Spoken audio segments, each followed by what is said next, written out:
itaan Suudaan gaafin kiyya akka kaafaa otijara gaafadha akkuma beektan yeroo amma kanatti Itoophiyaa keessatti yeroo baay'oonni dalagamu uummata Oromoo tuttuquudhaan keessattuu dhimmi mililikii hanga miidiyaatiin baa'ut miidiyaa baafatanii maqaa mililikii tuttuquudhaan uummata Oromoo yeroo baay'ee dhimma aanoleetiif dhimma calanqoo irratti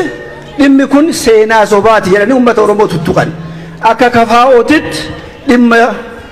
calli calanqootiif aanolee akkamitti ilaaltan ka jedhu jira kana gaafachuu barbaada yeroo ammaa kana akkuma beektan manni biyya bulchaa jiran dhimmi kun dhimma sobaati jedhanii irraa dheessuu barbaadan kanaaf kun nu dhukkubsa isin kafaa'oo yoo carraa argattan uummata kana waliin teettanii haasoftan dhimma kana akkamiin ilaaltanii ka jedhu barbaada gaafin kiyya jalqabaa isa inni lammataa gaafin kun yeroo baay'ee deddeebi'eetiin gaafatama anillee yoo irra deebi'eef na folcha haa ta'u malee tiisisaa gurura onqa jiru dhangaan hin mi'aawu akka Oromoon jedhe san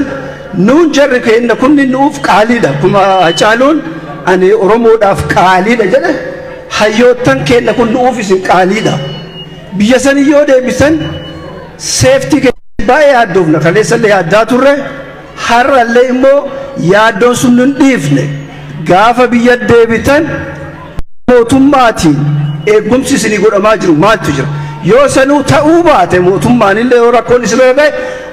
Oromoo hayyoota akka keessanii kan argachuudhaaf yeroo baay'ee hoggaa dheeraaf itti dhiphatee Oromiyaan hayyoota akka keessanii kana nuu laata kanaaf gara uummata Oromooti wanni eegumsi isiniif godhamu ka isin beektan gara qeerrootis ta'e gara hayyoottan Oromootis ta'e maaltu jira biyya sanii deebi'uun keessan baay'ee nu yaachisa kun isin waliin dhiphachaa ture jechuudha inni gara biraa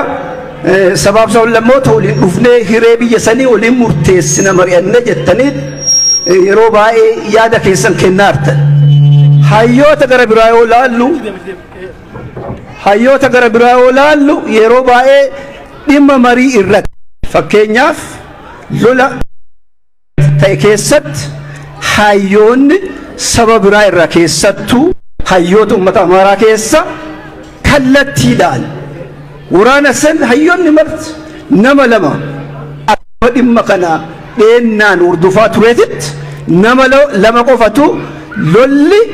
kaaba Itoophiyaatti deemaa jiru kun lola sirriitii miti jedhaniiti